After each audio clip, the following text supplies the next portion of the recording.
warahmatullahi wabarakatuh. Perkenalkan, nama saya Sofiah dengan NIM 2412100156. Pada kesempatan kali ini, saya akan membahas 3 konsep penting dalam tasawuf. Yang pertama yaitu mahabbah dan ma'rifah, yang kedua pemikiran tasawuf Al-Ghazali dan Hamka, dan yang terakhir konsep Nur Muhammad dan Insan Kamil.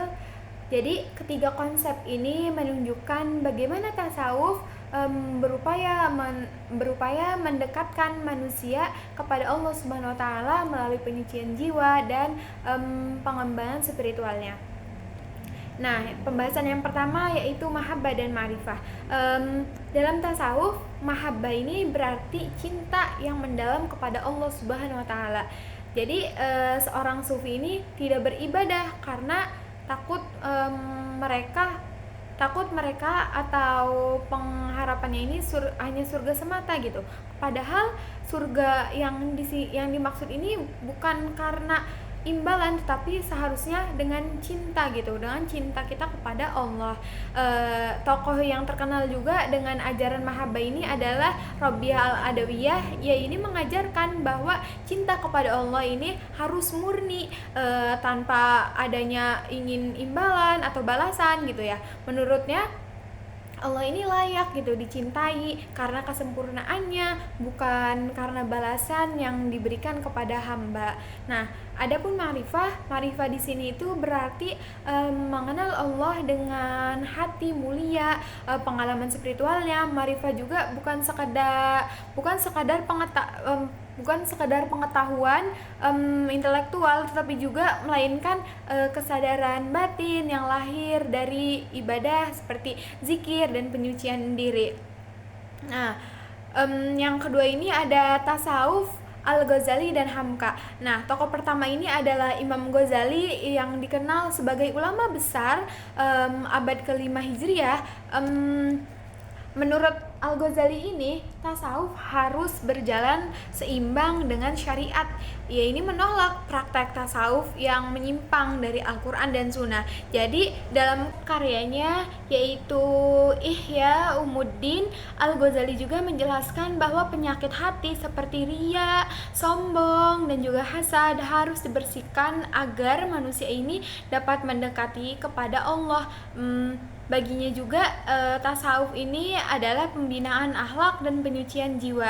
Nah, tokoh yang kedua adalah Hamka, ulama dan cendekiawan Indonesia. Dalam bukunya Tasawuf Modern terdapat Hamka ini menjelaskan bahwa tasawuf ini tidak berarti meninggalkan dunia.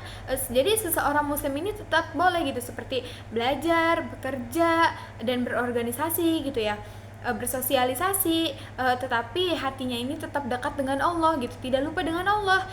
Dan Hamka juga menekankan pentingnya sifat ikhlas seperti sabar, syukur, tawakal dalam kehidupan modern. Nah, oleh karena itu tasawuf menurut Hamka sangatlah relevan untuk menghadapi tantangan zaman saat ini. Nah, yang selanjutnya pembahasan yang terakhir yaitu Nur Muhammad dan Insan Kamil. Jadi konsep Nur Muhammad ini menjelaskan bahwa Nabi Muhammad SAW memiliki kedudukan yang sangat mulia dalam penciptaan alam semesta ini. Dalam tradisi tasawuf tertentu, Nur Muhammad juga dipahami sebagai cahaya pertama yang diciptakan Allah sebelum makhluk lainnya. Jadi dari konsep ini berkembang gagasan Insan Kamil, yaitu manusia sempurna manusia yang sempurna yang menciptakan sifat-sifat mulia dan menjadi teladan bagi manusia lainnya. Nah, tokoh yang banyak membahas kepada Insan Kamil ini adalah Ibnu Arabi. Jadi Ibnu Arabi ini dan Abdul Karim Al-Ji, menurutnya itu mereka Nabi Muhammad SAW ini merupakan contoh tertinggi insan kamil karena memiliki kesempurnaan akhlak, ilmu, dan kedekatan dengan Allah. Nah, jadi konsep ini itu mengajarkan kita gitu bahwa manusia harus terus memperbaiki diri. Agar apa? Agar kita itu semakin mendekati kesempurnaan akhlak yang dicontohkan oleh Rasulullah SAW.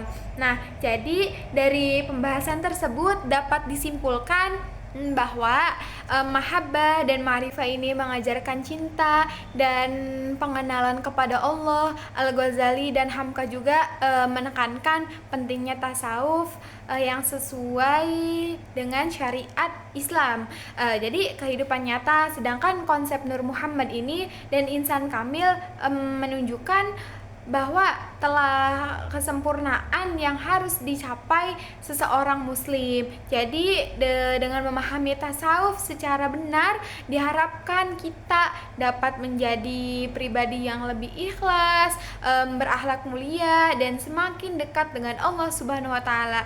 Mungkin itu saja yang bisa saya sampaikan, kurang lebihnya mohon maaf. Wassalamualaikum warahmatullahi wabarakatuh.